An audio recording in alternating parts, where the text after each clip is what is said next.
She stood barefoot in the middle of a five-star restaurant, her clothes dusty, her skin dark against white tablecloths and crystal light. People stared, some laughed, others looked away. Then she said the sentence that froze the room. "If you give me food, I'll cure your son." The billionaire laughed, until his paralyzed child looked up at her with the first spark of hope he'd shown in months. What no one in that room knew was this: the boy wasn't sick, he was being poisoned, and the girl they wanted thrown out was the only one who could stop it. Her knowledge came from a grandmother's silence for helping the poor.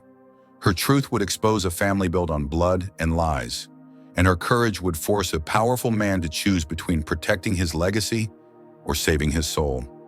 Would you have believed her? Stay, because what happens next changes everything. The Sterling Room had a way of reminding people who belonged and who didn't before they ever sat down. Crystal chandeliers spilled light onto white linen tables, the kind that made imported water feel ceremonial. The music was low, expensive, polite. Every smile was measured. Every laugh knew its place. It was where deals closed quietly and egos dined loudly. Ethan Caldwell noticed none of it. He was watching his son. Noah sat beside him in a wheelchair that didn't match the room. Too practical, too honest. The boy's hands rested in his lap, thin and pale, his eyes fixed on a plate he hadn't touched.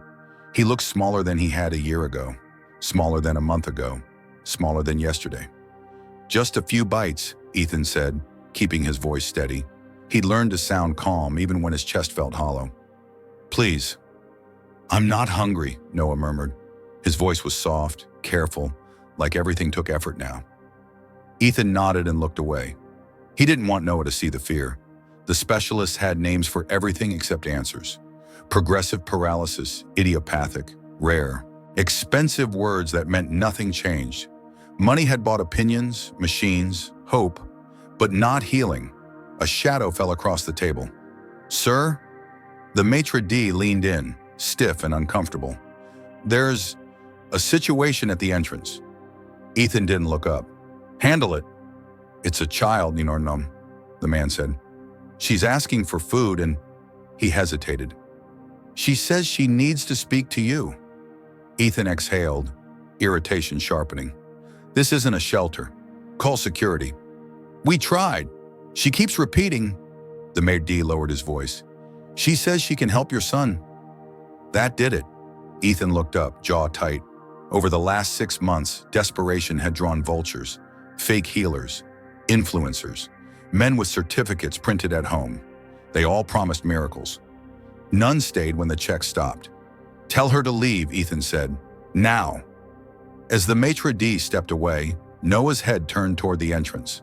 His eyes followed something unseen. "Dad," he said quietly, "let her come in." "Let her—" Ethan frowned. "Noah, don't, please."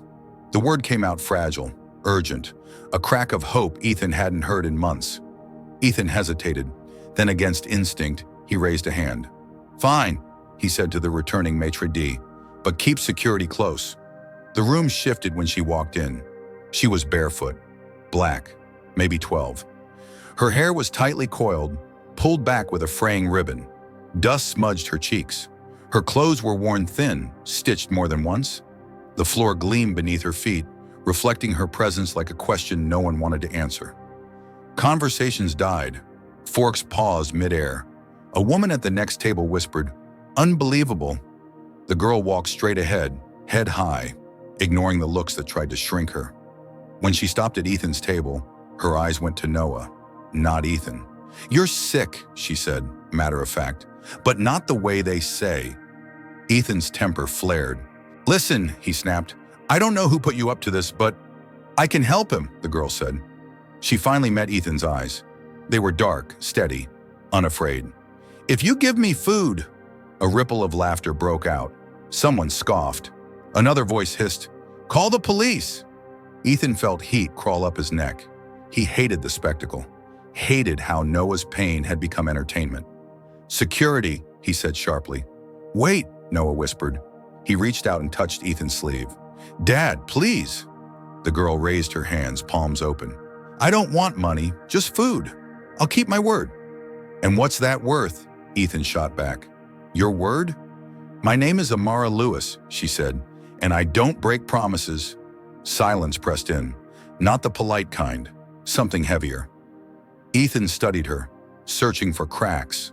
All he saw was hunger, not just for food, for dignity. Bring her a menu, he said. The waiter approached as if the paper might burn him. Amara scanned it, then looked up. Rice, beans, meat, she said. That's all. And, could you pack half to go? Ethan blinked. He'd expected excess, a test. Instead, restraint. For your friends, he said, not asking. Amara nodded. Bring double, Ethan told the waiter. She eats here and takes the same to go. Amara's eyes widened just for a second. Thank you. She sat on the floor, careful not to touch the chair. When the plates arrived, she ate slowly, reverently, like each bite mattered. Noah watched, fascinated. Do you live outside? He asked. Yeah, she said gently. And your family? My grandma, Amara said. Her voice softened. She passed. I'm sorry, Noah said. So am I, Amara replied. She finished, wiped her hands and stood. Now I go. Go? Ethan echoed. You said, I need herbs, she said. Real ones. It takes time. And you expect me to wait? Ethan scoffed. Yes. Why would I trust you? Amara looked at Noah. Because you love him, and because I know what it's like to lose someone when people don't listen. Something in her tone landed. Ethan pulled out a card. This is my address. Come there when you're ready. I will, Amara said. I promise. She turned to leave. Noah called after her. Thank you. Amara smiled then. Bright, real. It changed everything. 3 days passed. 3 days of waiting, of cameras checked, of hope rising and falling. She'll come back, Noah insisted. Ethan didn't answer. On the 4th morning, the gate buzzer rang. Ethan's heart stuttered. On the screen stood Amara, holding a cloth bag against her chest. Let her in, he said. As she crossed the estate, barefoot on manicured grass, she looked impossibly small and impossibly certain. Inside, the nurse frowned. Mr. Caldwell, this is reckless, Amara heard. It's okay to doubt me, she said. I would too. She reached for Noah's wrist, closed her eyes and listened, not with ears, but with hands. This isn't a disease, she said quietly. It's poison. The room froze. Poison, Ethan whispered. Yes, Amara said, and it's coming from inside this house. That was when Ethan understood. The miracle wasn't coming. The truth was, and it would cost far more than he was ready to pay. Be honest. When Amara first spoke, did you believe her? Yes or no? Answer below. Your reaction says more than you think. The word poison didn't echo. It detonated. Ethan felt it first in his stomach, a cold, sinking pull that made the room tilt. The private nurse stiffened. The monitors hummed on, indifferent to the accusation hanging in the air. That's not possible, Patricia Moore said sharply. He's been tested for everything. Amara didn't flinch. She gently set Noah's wrist down. For everything you know to look for, she said, not everything that exists. That's enough, Patricia snapped. Mr. Caldwell, this is dangerous. You're letting a black child from the street, Amara finished quietly, her eyes lifting. Say it out loud. That's what you mean. The words landed like broken glass. Ethan turned to Patricia. For the first time, he didn't rush to smooth things over. Step outside, he said. Now. She hesitated. You're making a mistake. Outside, Ethan repeated. When the door closed, Ethan looked back at Amara. If you're wrong, I won't be, she said. But if you're scared, that's normal. You should be. Noah swallowed. Amara, am I dying? She met his gaze. No, she said firmly, but someone wants you weak. That night, Amara worked while the house slept. She moved through Noah's room barefoot, methodical, alert. She touched pillow seams, sniffed the air near vents, examined the bedside drawer. Ethan followed her like a shadow, watching a child move with the precision of a surgeon. Who taught you this? He asked quietly. My grandma, Amara said. Evelyn Lewis. She healed people doctors sent home to die. Ethan paused. The name felt oddly familiar, like a memory he hadn't unlocked yet. Amara knelt by the nightstand. Her fingers brushed something invisible. She wet one fingertip, tasted it. Her face drained of color. "Spit it out," Ethan said, alarmed. She did, green into a trash bin. "I found it." "Found what?" "The poison." She pulled a root from her bag, bit into it without hesitation. "This stops it from spreading," she said through clenched teeth. "But barely." "What is it?" Ethan demanded. "An old toxin, derived from a tree that doesn't grow here. Slow, clean. It paralyzes nerves without triggering alarms." Ethan's blood turned to ice. "So someone has been feeding this to him?" "Yes." "Who?" Amara stood. "Someone with access. Someone who knows plants." The next morning, Ethan called everyone in the house together. The gardener, Walter Brooks, avoided Amara's eyes.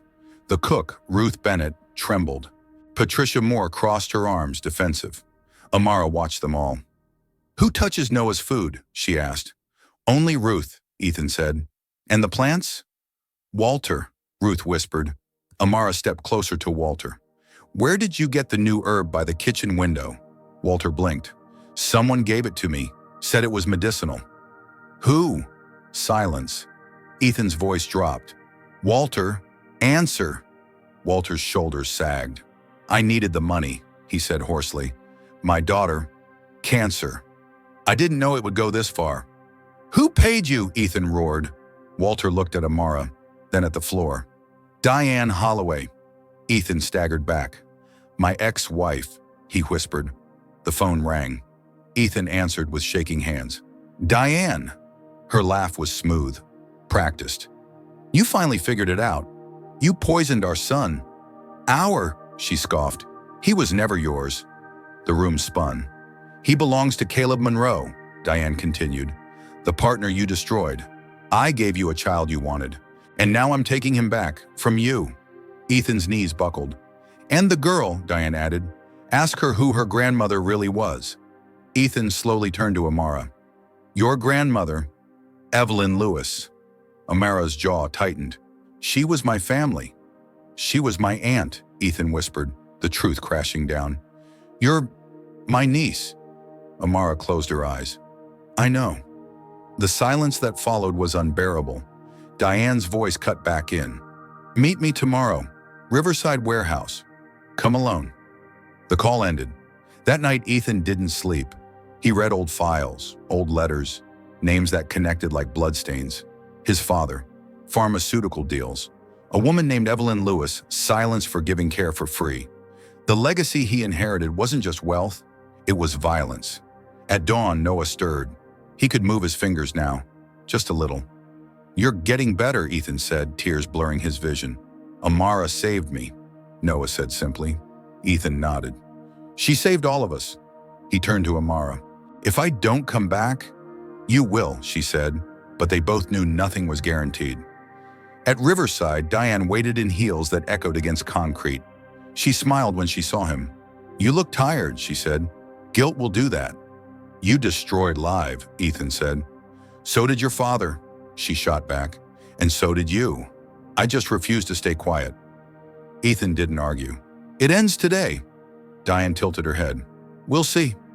Back at the estate, Amara mixed the antidote, hands steady despite the fear clawing at her chest. Noah drank it without complaint. "I trust you," he said. Amara smiled softly. "That's all I need." And somewhere between poison and truth, between betrayal and blood, the house held its breath, waiting to see who would survive the truth. The truth did not arrive gently. It came like a storm that tore the roof off everything Ethan Caldwell thought he knew about his life, his family, and himself. When he returned from the Riverside Warehouse, the sun was already setting. His hands were shaking as he turned the key in the gate, not from fear anymore, but from the weight of what he now carried. Diane Holloway was gone.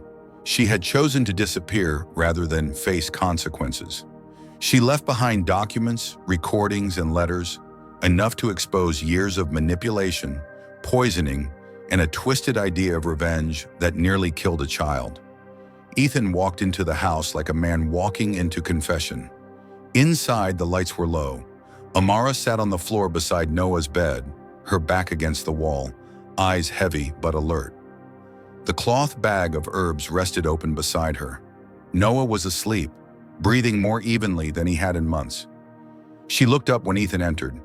"It's over," he said quietly. Amara searched his face. "Is he safe?" "Yes," Ethan replied. "And everything is out in the open now." He sat down slowly, as if afraid the truth might shatter him if he moved too fast. "My father ordered your grandmother's silence," he said. "Paid for it, covered it up. I didn't know, but I benefited from it." Amara closed her eyes. She had known this moment would come, yet it still hurt in a place she couldn't name. "I loved her," she said softly. "She believed healing should never depend on money. People called her dangerous for that." Ethan nodded. She was dangerous. To greed. Silence settled between them. Not angry, not accusing, just heavy. "Noah isn't my biological son," Ethan said next, forcing the words out. "But he is my son. I don't care what blood says." Amara looked at him then. Really looked. "That choice matters," she said, "more than blood ever could." In the days that followed, everything began to change. The police investigation moved fast. Walter Brooks confessed fully.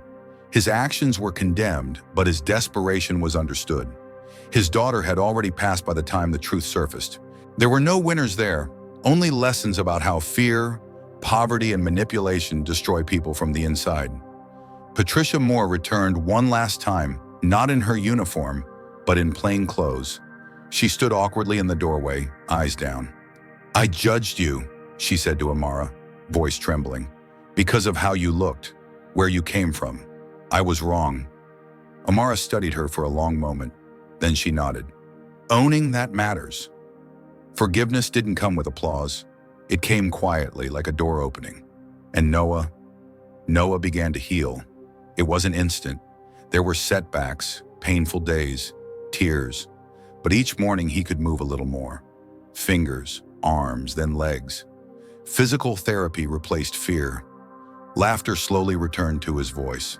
One afternoon, with Amara standing nearby and Ethan holding his breath, Noah took 3 unsteady steps without support.